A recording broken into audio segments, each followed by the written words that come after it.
Let's get this part rolling. The House Education Committee will come to order. Will the clerk please take attendance? Chair Colzar. Here. Representatives Churches. Present. Shannon. Present. Stone. Here. Weiss. Here. Glanville. Present. Conlon. Edwards. Here. Wagella. Here. Green. Here. Markkinen. Paquette. Wenzel. Johnson. Mr. Chair, you have 10 members present. You do have a quorum. Thank you. Representative Weiss moves to approve the minutes of the June 20th meeting without objection, so ordered. As we get started today, I just want to let everybody know we are going to go with a solid 1 hour time limit here and a hard stop in an hour. So just to make sure we're all aware, because I was that guy that had a committee on a Thursday afternoon. So today we will be taking testimony on my bill, House Bill 4752, which aims to address the 9-month sit-out for MIPSR's recipients. We will go at ease.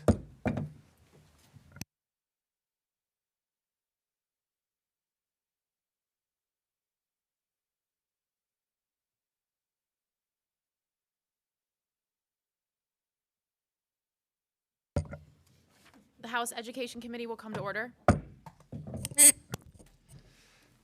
Thank you, and thank you everyone for being here.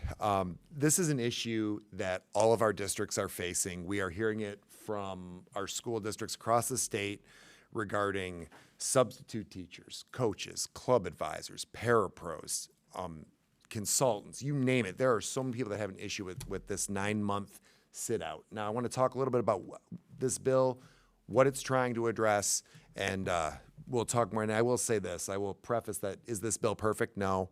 Am I open to changes if we can get them reasonably done? Yes, but I want to get this conversation started. So what this bill does is it says that if you are retired, well, first let me back it up.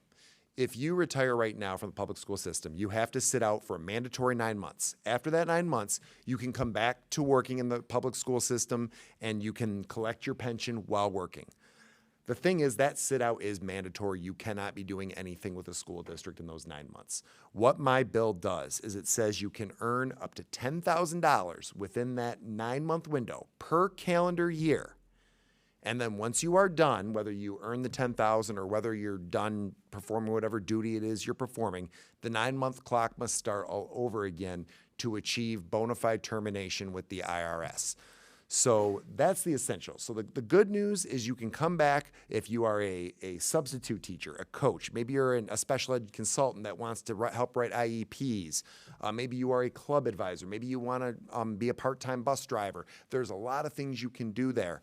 But once you are done with that task, your 9 months does start all over again. So that essentially is what the bill does, and I'd be happy to take questions.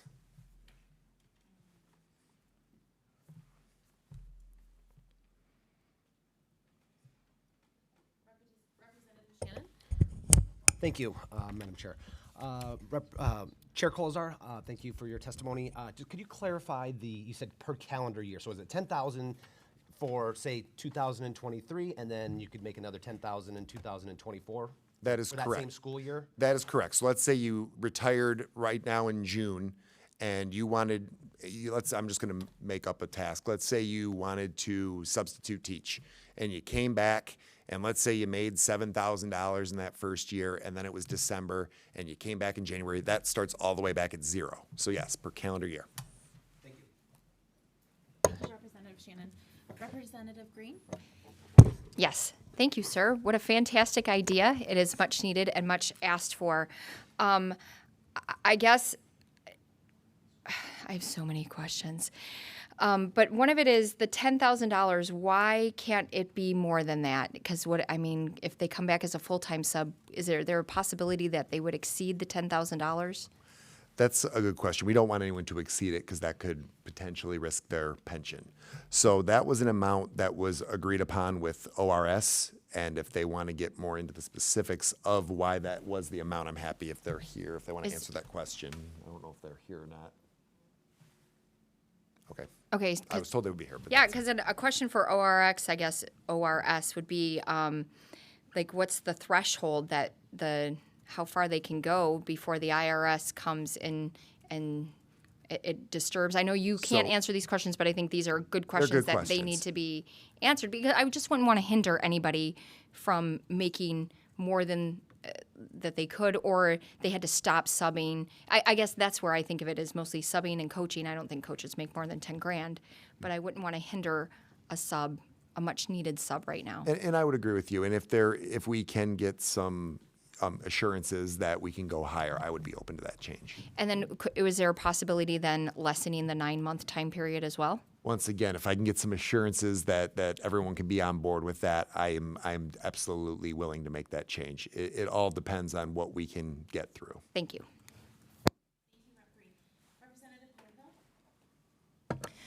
Yes, thank you, and thanks for this bill. I would echo that. I think we all know this has been very much asked for. It's on everybody's wish list. So my question, and this kind of goes to the same piece, so maybe we can't even answer it.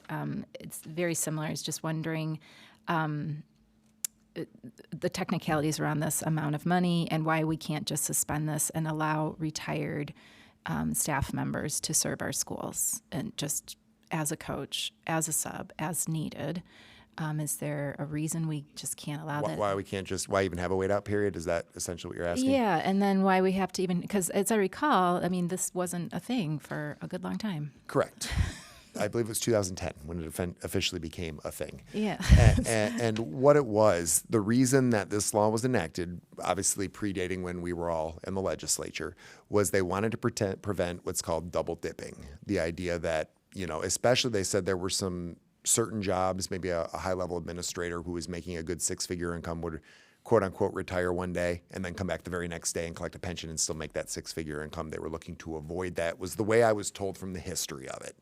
Now, that being said, I don't think anybody ever, I always talk about his Mr. Hudson, who was a substitute teacher. He had just retired the year before I came on board and was teaching 8th grade language arts. He would come be the substitute teacher because he was still allowed to do it back then without a risk to his pension.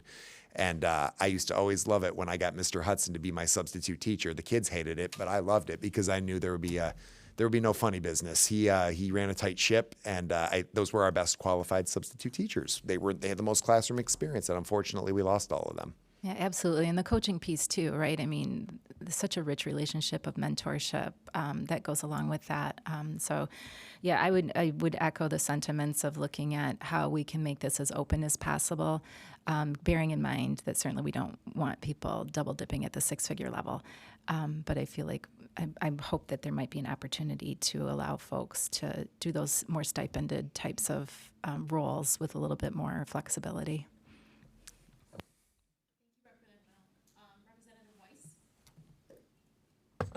Thank you, and thanks for this bill. I know we all agree that this is, or I assume hopefully we all agree that this is important, that this is something we need to address. Kind of building off of Rep. Glanville's questions, I don't know that I necessarily agree that the double dipping thing is a concern. If you earned your pension, you earned your pension. If you want to come back and sub, I agree with you. You can come back and sub.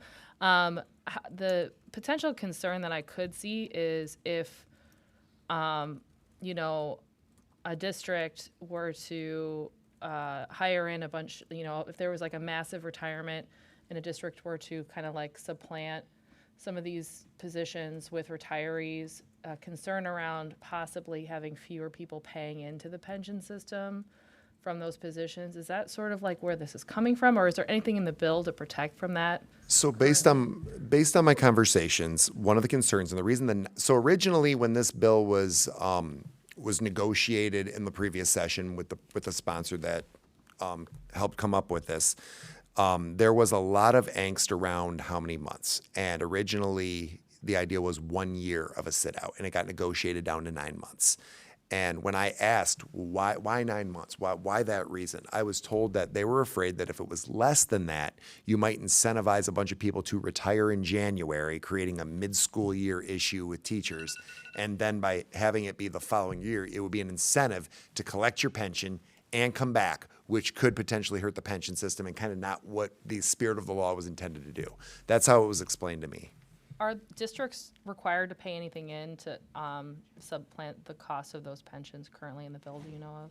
in terms of after the 9 months? For the people who are, so for, if you're bringing in a retiree, is the district doing anything to pay some of those, what would have been those pension costs for that I position? would have to get back to you on that one. Okay, and then, that's fine, and then the, other question that I had, and the only other concern that I could potentially see on this, I think right now we're in teacher shortage, we all agree, like, this is super needed.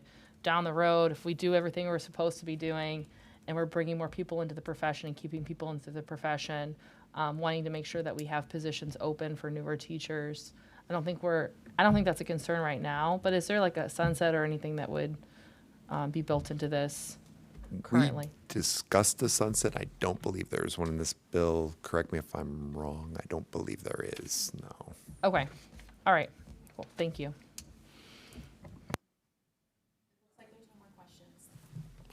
The House Education Committee will go at ease.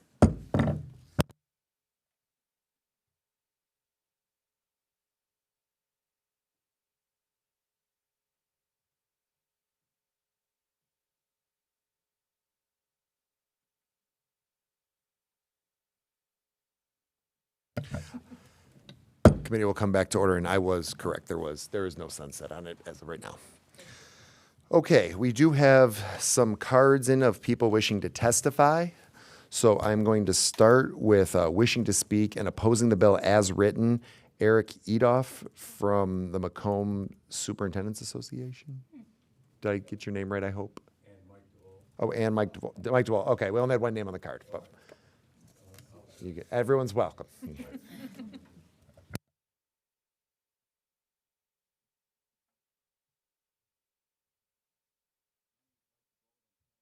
Macomb, and this is part of the Hired Help in Macomb, and we're delighted to be here today, Representative Cozart.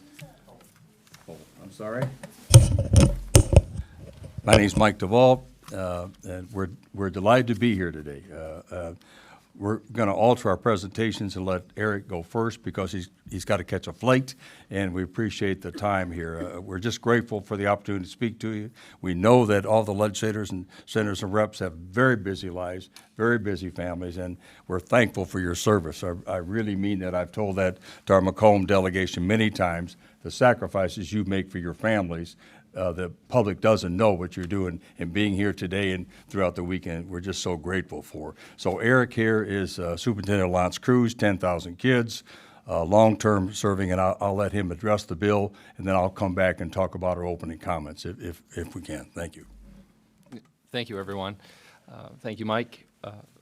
I think I'm coming today as Superintendent of L'Anse Creuse Public Schools. I know many of you. Worked with Representative Shannon, who was a teacher in our district for many years.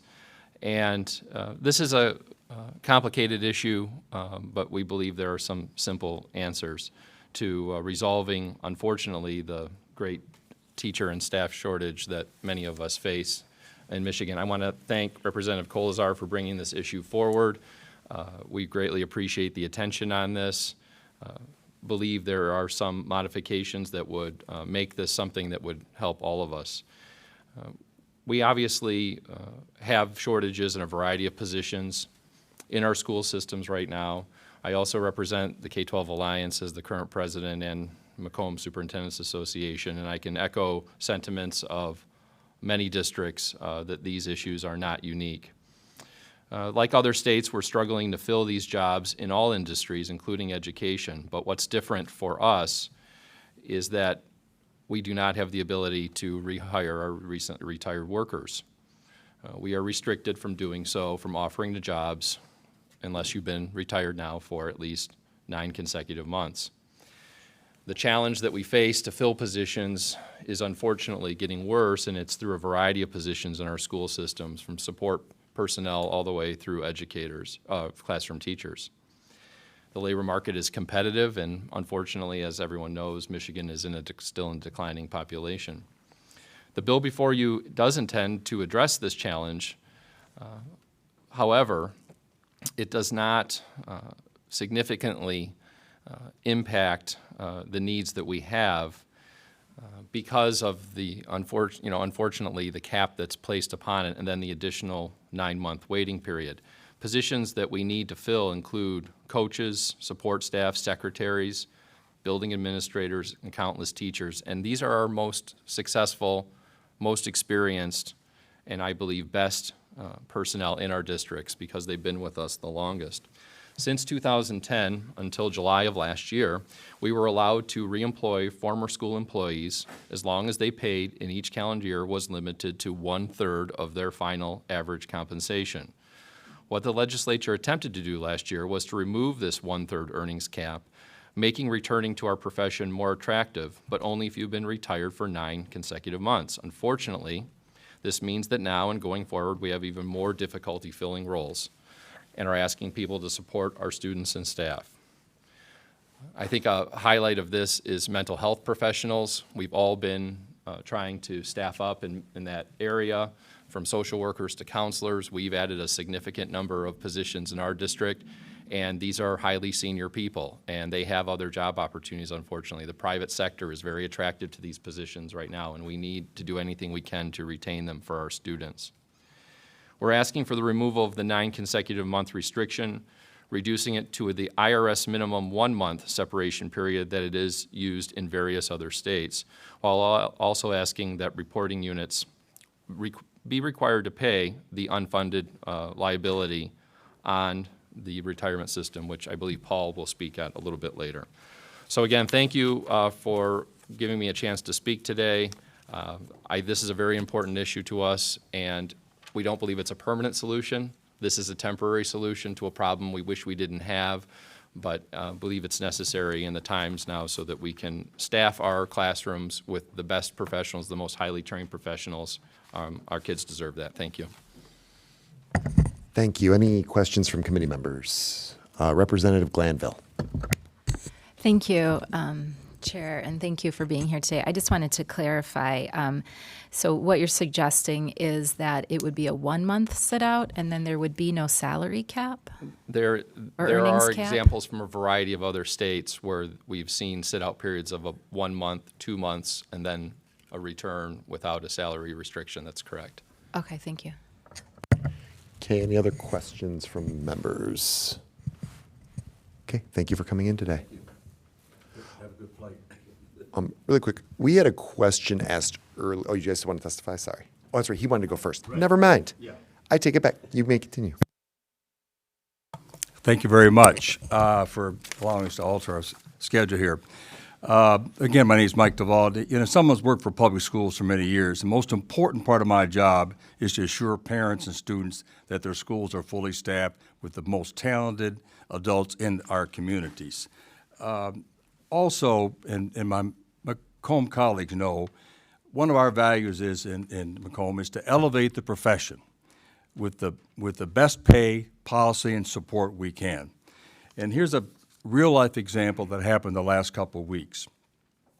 We have a lot of young teachers that are having babies, and they're allowed 8 weeks to go home before they have to come back. I had a mom come in and say, "Hey, Mike, can I have 8 or 10 more weeks?"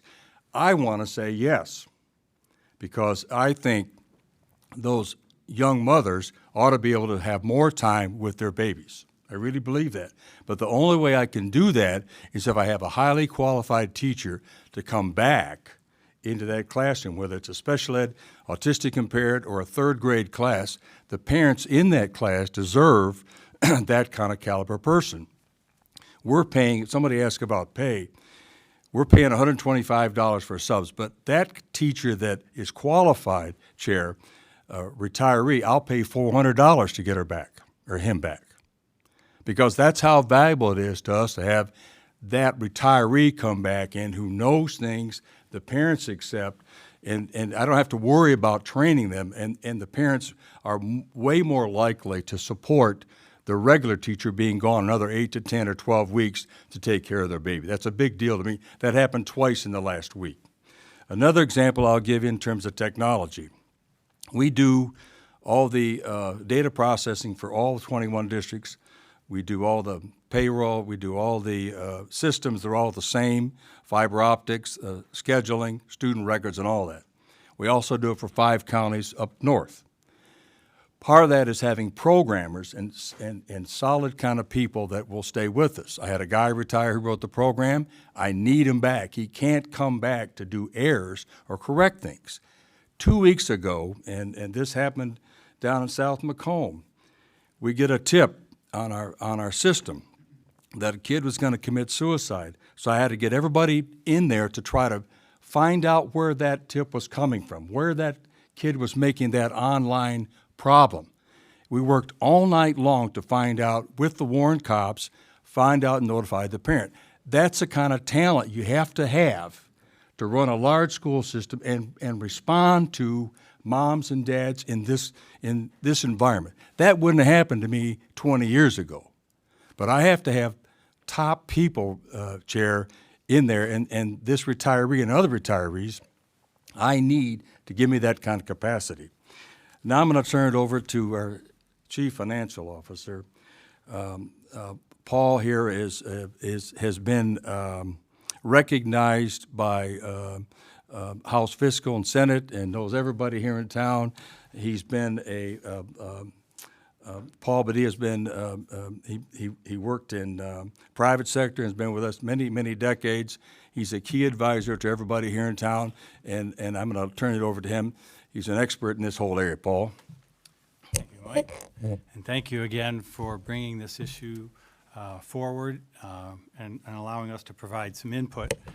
Over the last 15 years, just to give you a little background, outside of our normal responsibilities, we have taken this on as a priority to ensure that our pension system, the school retirement system, is adequately funded to allow us to be able to meet the current and future requirement obligations of the retirement system. And those have included recommendations in areas around various assumptions, various benefits and benefit levels, as well as various funding proposals. So we run the gamut regarding the retirement system. We come from a general belief that reporting units, individuals, and the state have an obligation to make the system whole and to minimize any efforts to avoid our related retirement requirements and costs. So to that end, we make 3 different recommendations. And the first you heard was to reduce the waiting period to 30 days from the 9 months.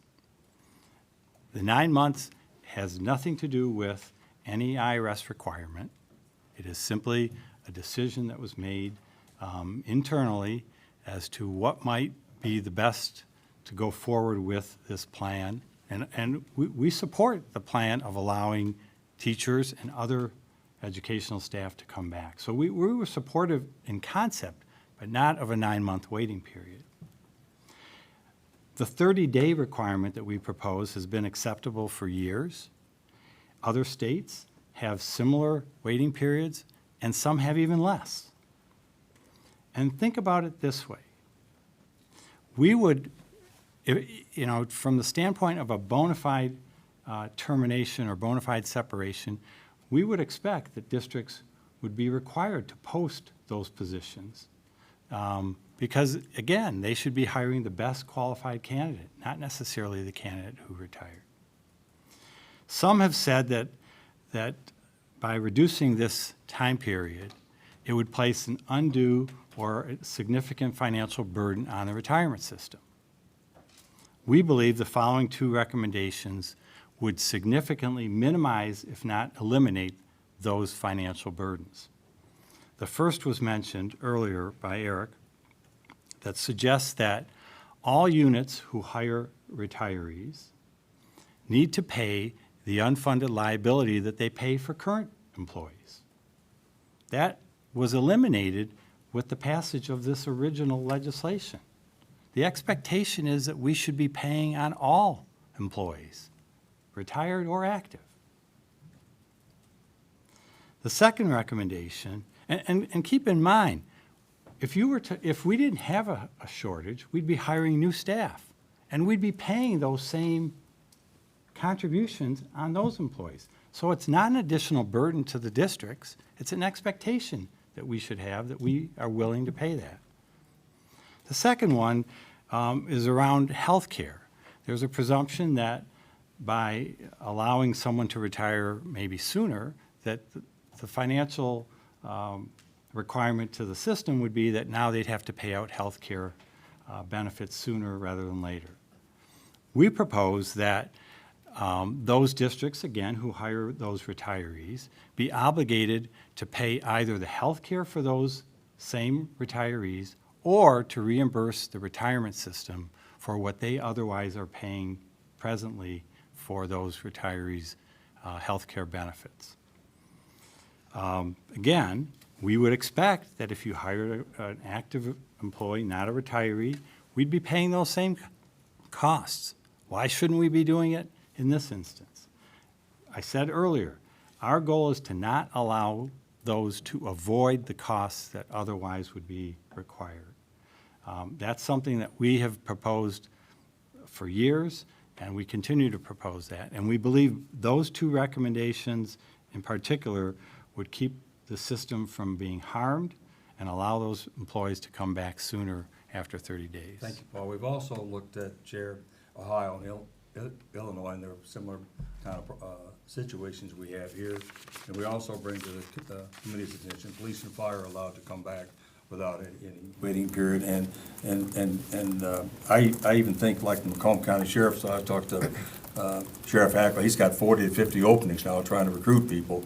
And all these are essential services. So I think, at least for the next few years, we need to do all we can. We're just giving you some examples here, some anecdotes. There's many, many more. I'm certain your colleagues and teachers, administrators in your local districts have talked to you about. But that concludes our comments, Chair, and we'd be happy to answer questions if you have any. Thank you. We have a question from Vice Chair Green. So I have a question, and it may not be these folks that answer it. I have a few questions, actually. How many years working until a teacher or an employee can retire that is invested in the MIPSR system? So typically, an employee is vested after 10 years. It depends on their age relative to retirement, as well as the years of service. So let's just say that the earliest someone could retire, if they came right out of college, let's just say, would be probably 52. But now the retirement They system work is 30 closed years. now, so there's, I mean, that system is closed. It's a closed system. What you're referring to. In other words, our teachers that are hiring now don't have, I mean, that was eliminated under the, I can remember this and discussed it with Governor Snyder. We tried to keep the hybrid system open, and it was closed. Okay, so it's closed now. So what do new teachers, like, so the last 10 years then, what system are they under if it's a 10-year vested? So new teachers have two different options. They can opt to a defined contribution plan, or they can opt to what's called Pension Plus 2, which is I'll call it a hybrid system, but puts all the risk on the employees to the extent of any unfunded liabilities. So the concern, okay, because I'm just trying to wrap my head, because this is such a great idea, but then we are grappling with the not being financially solvent if a bunch of folks retire early and then come back. Is that the concern of this? So that's why I addressed what would be the concern. So if there is a financial concern, those two recommendations that I mentioned would cover those. Is that, okay, I'm just wanting to make sure that, okay. All right, thank you. Thank you. Representative Conlon. That helps me understand a bit more, not having been in the public school system. But so on top of it, what are the numbers like? Did we have a lot of teachers who retired during COVID just because of the circumstances? And we are an aging population, so is this going to be more and more? And my other question is just, I take it people will retire when they retire and they still want to work a bit. It's because they want that pension benefit and less hours, right? They still want to work, but part-time. I mean, trying to understand who this teacher is that is retiring but still wants to work. It's because you can get your pension and also have a part-time job, I take it. Representative Connell, I will do anything I can to beg, bribe, anything else to get quality people to come back to work. I mean, I'll make all kinds of accommodations for them. because I know how important talent is. And you asked, did a lot of people retire? Yes, they've retired, but the teaching profession mirrors Michigan's population. Like I've got, I think, 6 or 8 autistic impaired secondary classrooms open right now that I need teachers today, plus other ones. Those are tough jobs to fill. And if you can find, I mean, there's lots of disciplines. I didn't come prepared to tell you how many openings we got in Macomb, but it's something at the superintendent's meetings every single week. We talk about the teacher shortage, and I'm certain that you've been presented by the colleges the dramatic decline in folks that went into education. I mean, it's like thousands that have declined. I don't have it offhand, but it's a tremendous decline in people going into the profession. That's why I said we support pay, benefits, and everything else that I do. This is a solution, we think, to get us through, as someone else here said, temporarily. I'm hoping we can encourage a lot more people to enter the profession. And I think that you're about making those changes to make it a better chance for kids to do that. Okay? Yeah, great. And I was just saying, I'm sure this is only a problem getting worse with our aging population. It is. So it's something we You're have exactly to fix. right. Yeah. You're right, spot on. Okay, thank you. Okay, all good? Appreciate it. We had a couple questions addressed, or not for you guys. We had a couple questions asked earlier, and I know Office of Retirement Services said you'd be willing to come up and answer a couple questions. We had a couple I was unable to answer, so if you don't mind coming up, and I'm going to green. And also, if you can give your name before we turn over for questions. Thank you. Thank you, Mr. Chair, members of the committee. My name is Anthony Estelle. I'm the director of the Office of Retirement Services, which is an agency within the Department of Technology Management and Budget. Thank you, and thank you for being here. Appreciate it. Vice Chair Green, I know you had a question if you want to. Yes, thank you. So there's this confusion or misunderstanding about what the threshold is that somebody a teacher, for example, can make. Because right now we have the limit on 10,000. We're wanting to. My question was, why is it 10,000? Because what's the threshold before then the IRS taxes the MIPSR system? So from a perspective of the IRS, the dollar amount really isn't the factor. It speaks to the concept of the bona fide termination. And I know there's a lot of different perspectives on that and what that means and how that's defined. And our experience is that's often the case with provisions of the Internal Revenue Code. Our interpretation, and in working with our legal advisors, is that includes a genuine severance of the employer-employee relationship with no agreement or plans to return to employment. So you're truly leaving that position. Some of the timeframes there are really intended to make it more likely that bona fide termination has occurred. So the provisions that came through with PA 184, which is what revised the statute to the current form, that's where the 9 months came in, because that made it more likely or less likely that there wasn't a bona fide termination. Because as the individuals who testified before said, the schools are not in a position where they can leave positions open for 9 or 12 months waiting for somebody who they've agreed to return. So there are no dollar thresholds from the IRS perspective. The $10,000, I believe, in the conversations that we've had with the chair, was intended to provide a window for people to come back in substitute teaching, bus driving, support type positions, part-time, limited hours positions. So it's not really an IRS thing, the dollars. So a follow-up then, though, is the MIPSR, because it's a public pension system, different than like a GM or a Chrysler, because I've known many engineers who can retire from GM or Chrysler who have a pension still because they're under the old system. Now they've gotten away from that, but they're able to retire and then get hired back in. So is that because that's a private system versus a public system that they can immediately go back to work? I think it's a lot of it's the risk management of the entity in question. So as the individuals who testified before said, there are some states who do not have any restrictions on people returning. They have made a policy decision that the risk of the IRS looking negatively at that is worth the benefits of bringing the people back. There are other systems that do not allow retirees to return at all. to work within their plans. So These are different states. different states, different municipalities. You see an entire spectrum. From what we've seen, the rules that have existed here in Michigan tend to fall in the middle of that spectrum in terms of waiting periods and things like that. Does your office have an opinion on this? Our opinion or perspective is that we have two things that we're concerned about. So it's the bona fide termination and the qualification of the plan, because obviously if the IRS were to ever investigate and determine that there are provisions of the plan that are out of compliance, they could revoke the tax preferred status of the plan. Now, I'm not saying that's incredibly likely, because that would put billions and billions of retiree and member dollars, make them taxable. But that is a concern of ours.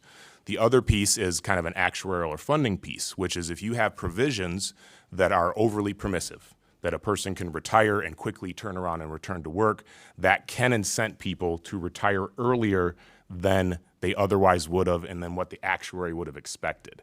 And again, I don't want to cast aspersions on people in the public schools.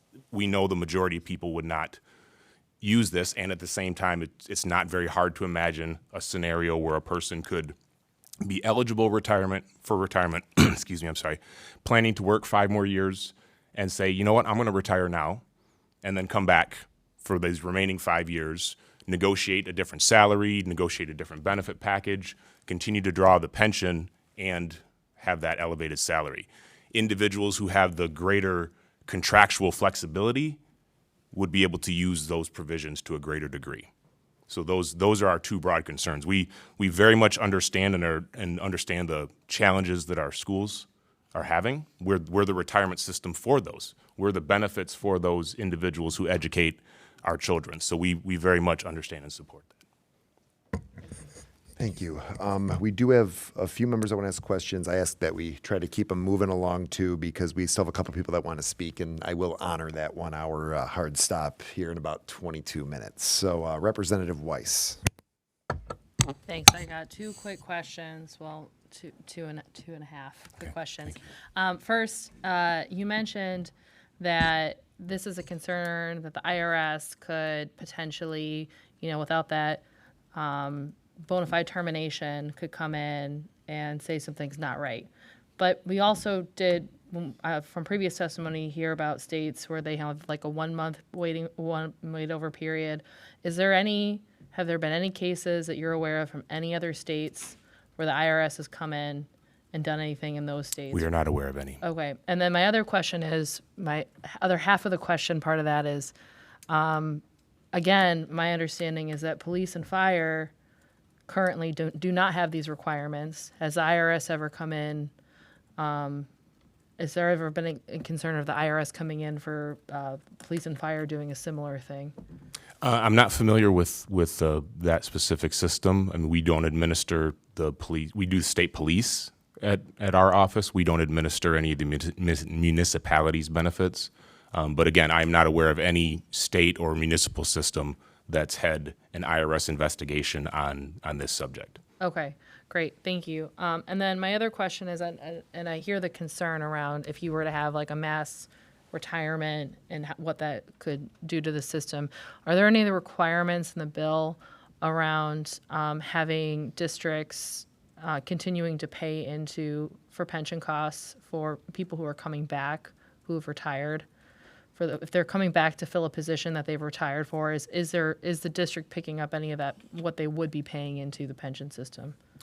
In the current draft that I'm aware of the bill that the representative has introduced, there are no provisions that would require the employer, if a person returns prior to the 9 months, to make any kind of contributions, or for that employee to make any kind of contributions. There were provisions like that in the previous iteration of the Working After Retirement rules, and that was actually a point that there were a number of groups that were very strenuously opposed to that, and they contended that inhibited their ability to return retirees to work. Again, that's their perspective. Sure. Just sharing with the committee that was a perspective of a number of the groups, that having to pay contributions against retiree wages inhibited their ability to bring those, especially those who had third-party contracts to do that kind of work. Okay. All right, good. That's good to know. But again, in regards to the wait over period in states where there's only like a 1 month, there's been no cases that anyone's aware of. None that I'm aware of. Thank you. Thank you. Thank you. Representative Stone. Thank you, Mr. Chair. So in terms of the bona fide termination, my aunt, who is a teacher, always joked that when she retired from teaching, she was going to be a Walmart greeter. All the people without all the overhead. If someone retires and goes into any other job, do they have these limitations? They're only working for a Michigan public school. And that gets at the second one. If I retired from Fitzgerald Public Schools and want to go teach at Centerline Public Schools, this is applicable. Correct. Okay. Correct. Thank you. Representative Glanville. My questions have been answered. Thank you. Thank you. Representative Churches. Thank you. So I was a teacher. I've taught 2 classrooms. I've given up preps. I've had retired teachers want to come be my sub, but not be able to because they haven't been retired long enough. It's much easier to leave sub plans for retired teachers who have established relationships with my fellow colleagues, my students, my administration, and the parents of my students. So from an educator perspective, to have a seasoned teacher in my room, it's much easier to leave a lesson plan for those types of individuals. This week, Senator Camilleri and I, we delivered a tribute to pay honor to one of my elementary school principals whose father actually served our community as a state rep in the 80s. He is highly regarded in our community, and he asked about this legislation specifically because he's retiring and he wants to be a football coach in the fall, and he's going to do that voluntarily because he cannot be rewarded for his contributions to our community. Strictly because who he is and what he does and what he has contributed. So it's almost like, I don't know to critique, and I know you did not make this legislation, but it's almost like he's being punished for being a public servant of students. And I mean, he cares so deeply, and he's like, well, what do you think about, like, is there any movement on this plan? And all I keep thinking of all of these things is these are public servants to our community. And the only obstacle that I'm hearing, and I could be wrong, but is it just financial? Is this money and lack of investment is the only thing keeping us from bringing seasoned teachers back into classrooms? So that's a very good question, Representative. So I think from our perspective, what we've tried to share are, as the plan administrators, the risks that different working after retirement provisions have. Ultimately, we defer to you all as the policymakers to make decisions, weigh those, the plus and minuses of that. Both elements that I portrayed, the bona fide termination and the impacts of members retiring early are of course, honestly, hypothetical risks. Like we said, with the IRS, there's been no plan and no system to date that has had that issue. And the risk is if the IRS does come in, that could be a major issue for the retiree and even worse, the whole system. The impact to the funding of the plan, again, is if we see a large number of individuals begin to retire earlier than the actuary expects. Because I want to be clear, the actuary always expects a percentage of individuals to retire as soon as they're eligible. That's built into the modeling. If we start to see a shift because we have more permissive rules so that people are starting to retire early, that will have an impact on the liabilities of the system. And then that just becomes a cost that is carried by all the employers going forward if that were to happen. So is the hypothetical risk deterring us from doing what's best for kids in schools right now? I would need to defer to the legislature on that. Thank you. Representative Paquette. Thank you, Mr. Chair. Yeah, with MIPSers and our unfunded liabilities, Senator Albert and the reforms that he captained the last couple of years, I was able to learn a little bit more about this. It gets complicated quick. So in terms of the reforms that were put in place, could you speak to the necessity of those reforms, how they impacted the state of Michigan, our credit rating, things along those lines? And then as to what you alluded to, kind of a worst possible scenario with, if this incentivized a lot of people to come back in, the double dipping aspect, what kind of impacts might that have going forward? And then what could, I guess, from your thoughts, could we do in the legislature in terms of, we put a bunch of money into our unfunded liabilities the last couple of years. What could we do to compensate if this bill were passed? What kind of things, I guess, would you suggest from a financial standpoint, as was mentioned, to do what's best for kids? Right. Well, let me try to hit all the pieces of that. I kind of start with the end question there. The draft, as I understand it, would just allow people to return earlier than 9 months, and they'd have a $10,000 per year limit. From our perspective, that does not look like the type of provision that would incent someone to retire earlier than they were planning, because those dollar amounts obviously don't come close to somebody's active salary. So it really would represent a person, I heard one of the representatives say, who would want to come back and substitute teach for a few hours and things like that. So the bill as it sits right now, we don't have any concerns with it, any impacts to the financing. So a number of the reforms that have occurred over the last decade and a half have had the effect of putting the members into two different plans that was referenced before, the Pension Plus 2 and the option of the defined contribution plan. Number of actions both the legislature and that our board have taken have really moved the plans into a better financial footing in terms of the assumptions that are being used, as well as the legislature has taken a number of actions to infuse large sums into the pension financing. So in terms of the financing right now, the plans are all on pace to reach the funding goal at the 2036 or 2038, depending on the plan. And those reforms have had an impact in terms of the Pension Plus 2 benefit is a more conservative benefit than what is available to what we call legacy retirees, those who are members, those who hired in prior to 2008. I don't want to opine on, the appropriateness of those changes or the appropriateness of those benefits. Again, we defer to the legislature on determining what benefits those members should receive. Because the benefits are less generous, that does then reduce the future liabilities for the plan. Thank you. I know we have a couple other members that want to ask questions, but we have people that are here to testify, so I want to make sure I give them an opportunity. Would you be around for just a couple of minutes after, Sure. if someone has questions I want to take with you? Sure, up front? Okay. absolutely. Thank you. Thank you, Mr. Chair. Director. I appreciate you coming and answer questions. And next up, wishing to speak supporting the bill, Mark Ewell from MHSAA. Oh, and is this one with? Oh, also John Thompson from Athletic Directors. Correct? Or that's just what's My comments are all written out on this card, so I will be incredibly brief. Good afternoon. Thank you for the opportunity. Last summer when this was passed, this created a lot of heartburn in the athletic space for recent retirees that wanted to still coach a cross-country team in the fall, or individuals that still wanted to referee a junior high basketball game. In talking to the author of the current law, coaches and officials were never part of the legislation. The conversations we've had with IRS, it was admitted that coaches and officials were never part of the equation. Bona fide termination were folks retiring from a full-time teaching or administrative job. They were not the net was not intended to catch those that wanted to come back and coach for $2,400 or referee a basketball game for $70. So I realize some of our educational colleagues would like to see the period shortened and the money amounts.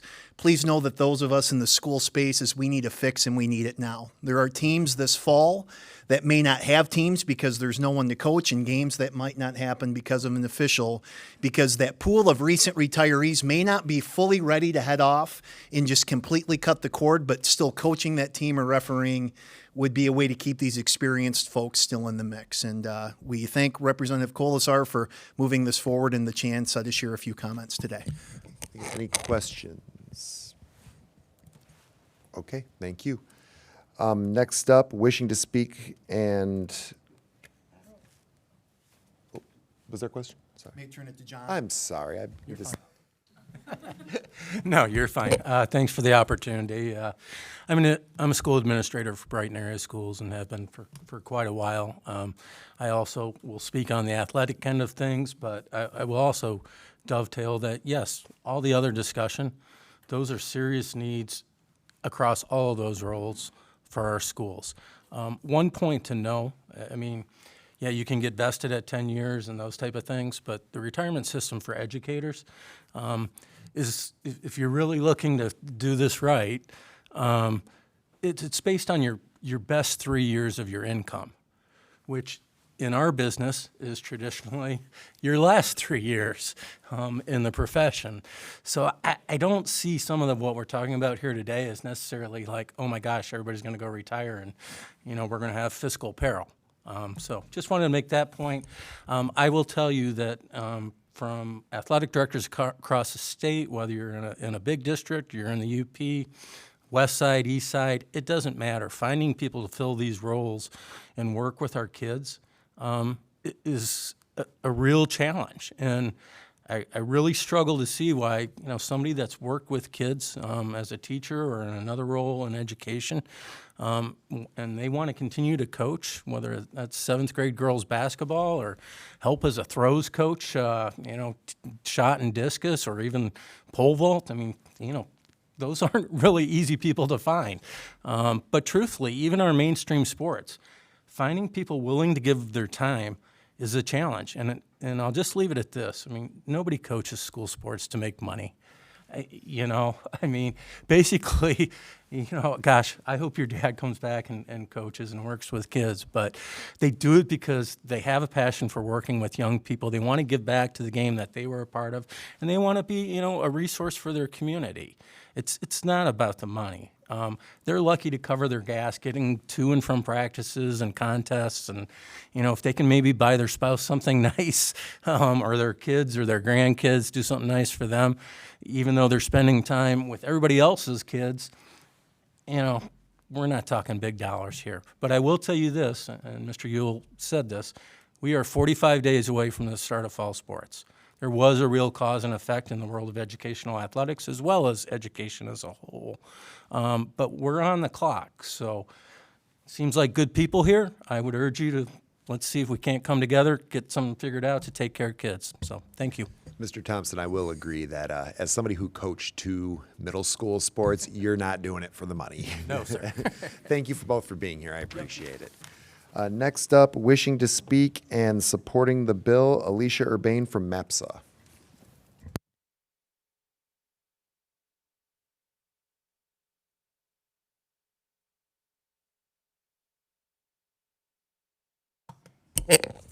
Thank you, Chair and committee members, for having me here.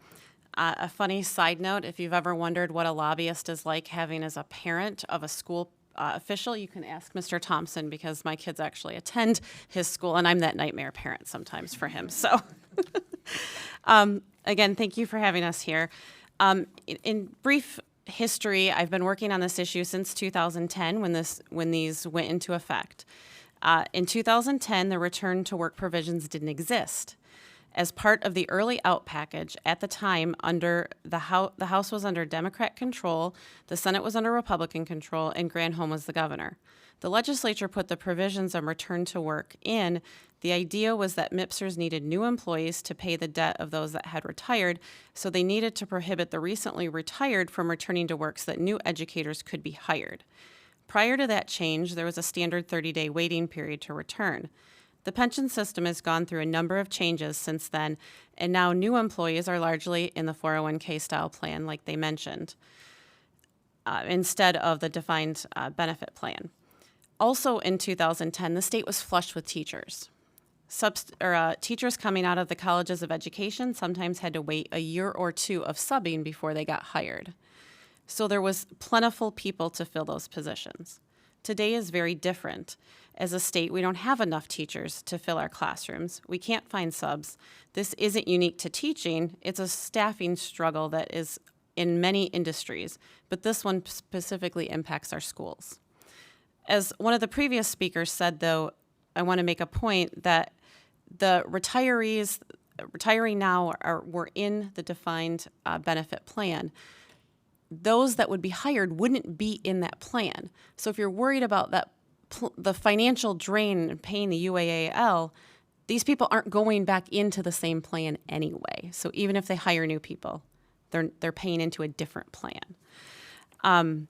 Over the years then, since 2010, this body has made a number of exceptions to the return to work rule. They were often convoluted, challenging, and required complex calculations that had people trip up and eventually lose their pensions or their health care for a period of time because of that tripwire.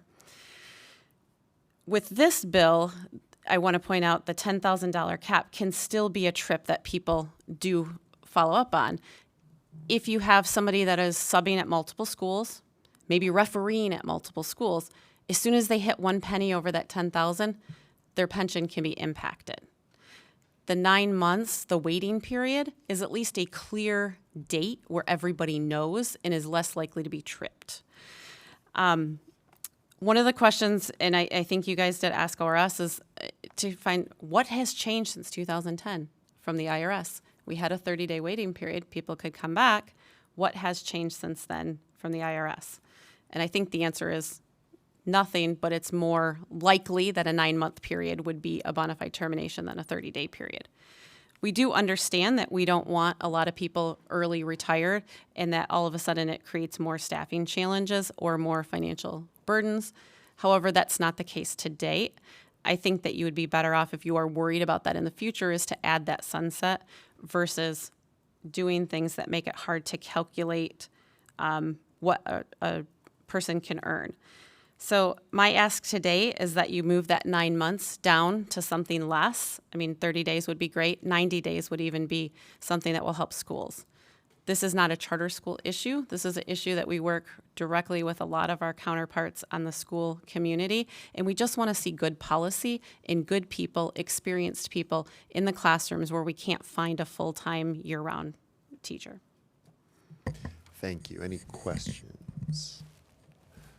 Thank you very much for being here. All right, a couple cards to read in. Not wishing to speak, opposing the bill, David Randalls, Oakland Schools. Not wishing to speak, opposing the bill as written, Mike Latvis, Wayne Risa. And with that, Vice Chair Green moves to excuse absent members. There being no objection, so ordered, and there being no further business before the committee will stand adjourned. Thank you, everyone.